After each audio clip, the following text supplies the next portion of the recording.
बच्चों, good morning all of you. मैं doctor Pushpa Singh, गृह विज्ञान व्याख्याता, महारानी लक्ष्मीबाई शासकीय कन्या उच्चतर माध्यमिक विद्यालय राजनांदगांव।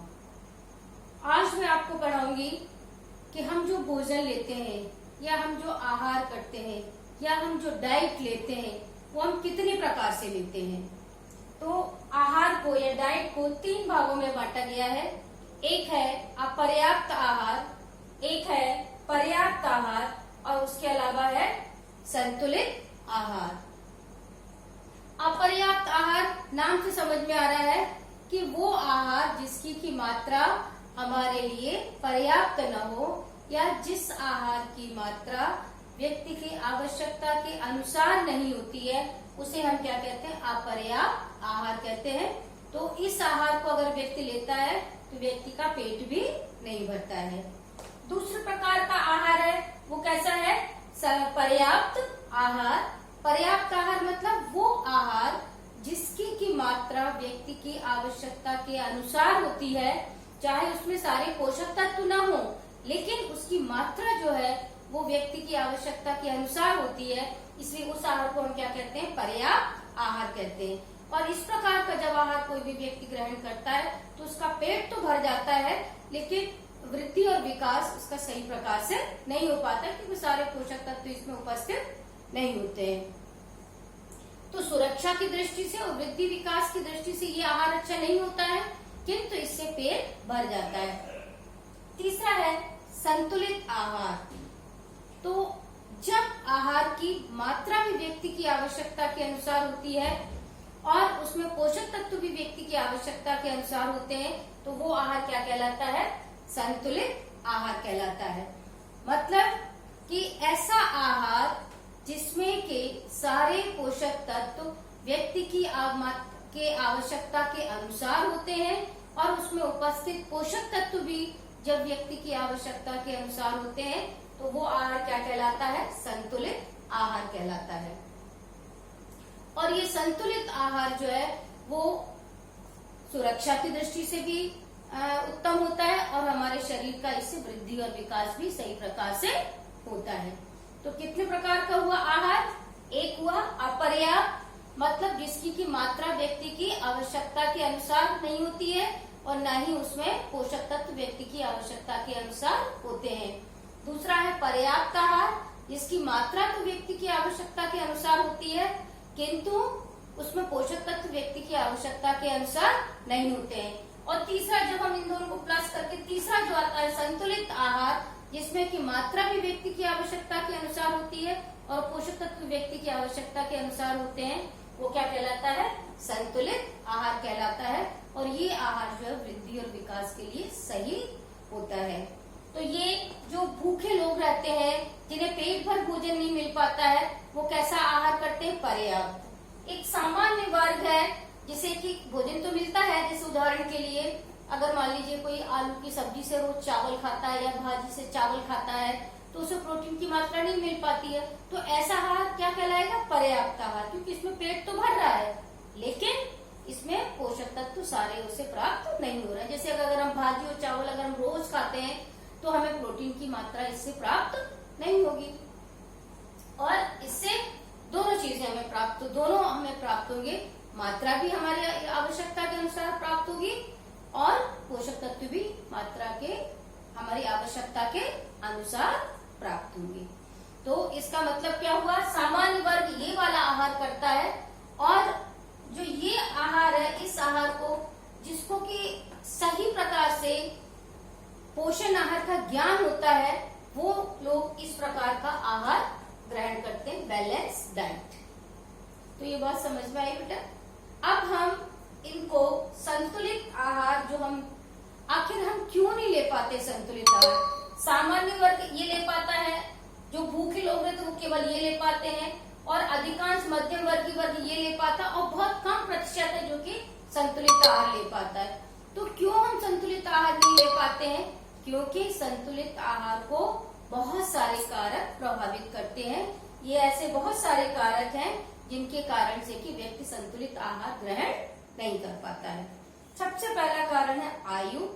उम्र के अनुसार संतुलित आहार की जो मात्रा होती है या संतुलित आहार में जो पोषक तत्वों की मात्रा होती है वो भिन्न भिन्न होती है। जबकि घर में जो भोजन बनता है वो एक ही प्रकार से बनता है, एक ही प्रकार का भोजन परिवार के सारे सदस्य खाते हैं, तो हर आयु के लिए वो भोजन जो है वो संतुलित आहार नहीं हो पाता है। क्योंकि अगर घर में बच्चे हैं तो उन्हें अधिक मात्रा में प्रोटीन, अधिक मात्रा में ऊर्जा युक्त भोज्य पदार्थों की आवश्यकता होती है। लेकिन अगर उस घर में बुजुर्ग ज्यादा है तो उन्हें सामान्य ऊर्जा और सामान्य प्रोटीन की आवश्यकता होती है। तो हम परिवार में अलग अलग सदस्यों के लिए अलग अलग प्रकार से तो भोजन तैयार नहीं कर पाते हैं, इसलिए प्रत्येक सदस्य को संतुलित आहार नहीं मिल पाता है। और यहाँ पर कारक क्या है? आयु। दूसरा क्या है? लिंग। तो लिंग के अनुसार भी संतुलित आहार जो है वो अलग अलग होता है। सामान्य तौर पर कुछ शारीरिक संरचना इस प्रकार की बनाई गई है और पुरुष वर्ग जो है वो परिश्रम भी ज्यादा करते हैं, तो स्त्रियों की अपेक्षा पुरुषों को अधिक मात्रा में आहार की आवश्यकता होती है। उनकी ऊर्जा की आवश्यकता भी अधिक होती है और अन्य पोषक तत्वों की आवश्यकता भी अधिक होती है। तो यहाँ पर संतुलित आहार को कौन प्रभावित कर रहा है? लिंग प्रभावित कर रहा है। नेक्स्ट है फिर व्यवसाय। व्यवसाय के आधार पर भी संतुलित आहार जो है हर व्यक्ति के लिए अलग अलग होता है। जो मानसिक कार्य करते हैं ज्यादा, जैसे कि एक ऑफिस में बैठने वाला एक अधिकारी है, उसके चूंकि शारीरिक श्रम नहीं करता तो उसका ऊर्जा का व्यय जो है वो ना के बराबर होता है, तो इसलिए उसे किस प्रकार के आहार की आवश्यकता होगी? उसे अधिक प्रोटीन युक्त क्योंकि आहार की आवश्यकता होगी, क्योंकि मस्तिष्क का काम अधिक करने के कारण उसके कोशिकाओं की टूट फूट होगी और उनकी मरम्मत के लिए उसे अधिक मात्रा में प्रोटीन युक्त भोज्य पदार्थ या प्रोटीन युक्त आहार और कम ऊर्जा युक्त आहार की आवश्यकता होगी। लेकिन एक जो मजदूर वर्ग है या जो बहुत अधिक शारीरिक श्रम करता है उसे अधिक ऊर्जा युक्त भोज्य पदार्थ, अधिक प्रोटीन युक्त भोज्य पदार्थ और अन्य पोषक तत्व भी अधिक मात्रा में आवश्यक होते हैं। तो यहाँ पर जो संतुलित आहार किसके कारण से अलग अलग है? व्यवसाय के कारण। जलवायु। जलवायु से कैसे प्रभावित होता है?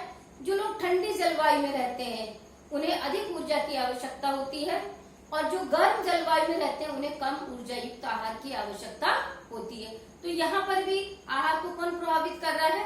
जलवायु प्रभावित कर रही है। इसीलिए आपने देखा होगा जब ठंड के मौसम में अगर हमें समोसे, कचौड़ी ऐसे तले हुए भोज्य पदार्थ देते हैं तो हमें बहुत अच्छे लगते हैं। लेकिन अगर कोई गर्मी में कहे हमें ये सब चीज खाने के, ये भोज्य पदार्थ खाने के लिए, तो हमें वो पदार्थ उतने अच्छे नहीं लगते हैं। क्यों? क्योंकि गर्म जलवायु में कम ऊर्जा युक्त आहार हमें अच्छा लगता है। तो यहाँ पर आहार को कौन प्रभावित कर रहा है? जलवायु। नेक्स्ट आते हैं हम आर्थिक स्थिति। कई बार क्या होता है कि परिवार में ये तो ज्ञान है माँ को कि हमें किस प्रकार का भोज्य पदार्थ हमें अपने परिवार के लोगों को देना चाहिए, लेकिन उसकी आर्थिक स्थिति इस लायक नहीं रहती है। उनकी गरीबी के कारण वे सारे भोज्य पदार्थ भोजन में प्रतिदिन नहीं उपलब्ध करा पाते हैं और जिसके कारण से वे संतुलित आहार नहीं ले पाते हैं। जैसे उदाहरण के लिए जो निम्न वर्ग होता है वो सब्जी से चावल खा लेता है या भाजियों से चावल खा लेते हैं, दाल या दूध है, अंडा है, ये सब चीजें बहुत महंगी होती हैं जो कि वे आसानी से अपने आहार में शामिल नहीं कर पाते, जबकि उनको ये बात पता है कि इन सारी चीजों में प्रोटीन की मात्रा अधिक होती है और ये शरीर की वृद्धि और विकास के लिए उत्तम है। किंतु आर्थिक स्थिति सही न होने के कारण वे ये इन प्रोटीन युक्त भोज्य पदार्थों का समावेश अपने भोजन में नहीं कर पाते। तो यहाँ पर कौन क्या प्रभावित कर रहा है? व्यक्ति की आर्थिक स्थिति। इसके पश्चात है सामाजिक कारण। कई बार हमारे समाज में, हम जिस समाज में रहते हैं तो वहाँ की जो भी परंपराएं होती हैं, जो भी मान्यताएं होती हैं, उनको हमें मानना पड़ता है और जिसके कारण से भी हम संतुलित आहार नहीं ले पाते हैं। जिसको आपको मालूम है बहुत सारे धर्म में अंडा, मांस, मछली ये सब चीज खाने के लिए मना किया जाता है। उनके धर्म में ये सब मान्य नहीं होती हैं, जबकि इनमें सभी में प्रोटीन जो है वो उच्च कोटि का प्रोटीन पाया जाता है और अच्छी मात्रा में प्रोटीन पाया जाता है। तो यहाँ पर चाह करके भी उस परिवार के सदस्य जो है जानते हुए भी वे उन भोज्य पदार्थों को ग्रहण नहीं कर पाते हैं और जिसके कारण से कि संतुलित आहार प्रभावित होता है। तो यहाँ पर क्या प्रभावित कर रहा है? सामाजिक कारण। इसके बाद नेक्स्ट आता है भोजन संबंधी अंधविश्वास। कई बार क्या होता है, हमारे परिवारों में, हमारे घरों में कुछ भोजन संबंधी अवधारणाएं पाई जाती हैं। कुछ हमारे मन में ये गलत धारणाएं हैं कि ये चीज गलत है और ये चीज सही है। जैसे उदाहरण के लिए बहुत से परिवारों में मैंने ये बात देखी है कि जो गर्भावस्था के समय स्त्री को गहरे रंग की जो भाजियां होती हैं, जैसे कि चौलाई भाजी है, बथुआ भाजी है, लाल भाजी है, इसको नहीं देते हैं। काला जामुन नहीं देते हैं, काले रंग के अंगूर नहीं देते हैं, जो बैंगनी रंग का बैंगन होता है वो नहीं खिलाया जाता है। क्यों नहीं खिलाते हैं? क्योंकि अगर इस प्रकार की गहरे रंग की अगर वस्तुएं खिलाई जाएंगी तो जो बच्चा जो जन्म लेगा वो उसका रंग कैसा होगा? काला हो जाएगा। तो ये क्या है? ये केवल गलत धारणा है, ये अंधविश्वास है, जबकि इनमें सभी में ही इतने अधिक पोषक तत्व पाए जाते हैं जिससे कि बच्चा बहुत स्वस्थ होगा। इसी प्रकार से अक्सर अपने परिवारों में माँ को कहते सुना होगा कि नहीं, ठंड है तो संतरा मत खाना, सर्दी हो जाएगी, मौसमी मत खाना, सर्दी हो जाएगी, सीताफल मत खाना, सर्दी हो जाएगी, दही मत खाना, सर्दी हो जाएगी। जबकि इन सारी चीजों में, सारे भोज्य पदार्थों में विटामिन सी पाया जाता है और ये विटामिन सी जो है शरीर में रोग प्रतिरोधक शक्ति उत्पन्न करता है और ये रोग प्रतिरोधक शक्ति हमें सर्दी और जुकाम से बचाती है। तो ये क्या है? हमारा भोजन से संबंधित क्या है?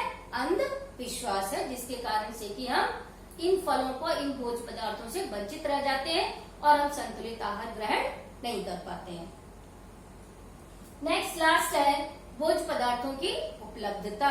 कई बार हमें जानते हुए भी हमें पता है कि ये भोज्य पदार्थ हमारे लिए उत्तम होगा, लेकिन वो भोज्य पदार्थ बाजार में उपलब्ध ही नहीं रहते हैं, जिसके कारण से भी हम कई बार चाहते हुए भी हम वो संतुलित आहार ग्रहण नहीं कर पाते हैं या उन भोज्य पदार्थों का हम समावेश नहीं कर पाते हैं। हमें पता है जो कि बहुत अधिक महत्वपूर्ण है, लेकिन उनकी उपलब्धता बाजार में नहीं रहती है, इसलिए हम उनको ग्रहण नहीं कर पाते हैं। तो ये इतने कारक हैं जो कि हमारे संतुलित आहार को प्रभावित करते हैं। आयु, लिंग, व्यवसाय, जलवायु, आर्थिक स्थिति, सामाजिक कारण, भोजन संबंधी अंधविश्वास, भोजन संबंधी गलत आदतें और भोज्य पदार्थों की उपलब्धता। आया समझ में? तो अब क्वेश्चन लिख लीजिए। आहार को कितने भागों में बांटा गया है? क्वेश्चन नंबर 2, पर्याप्त आहार, अपर्याप्त आहार और संतुलित आहार में अंतर स्पष्ट करिए। नंबर 3, संतुलित आहार को प्रभावित करने वाले विभिन्न कारणों का वर्णन करिए। धन्यवाद।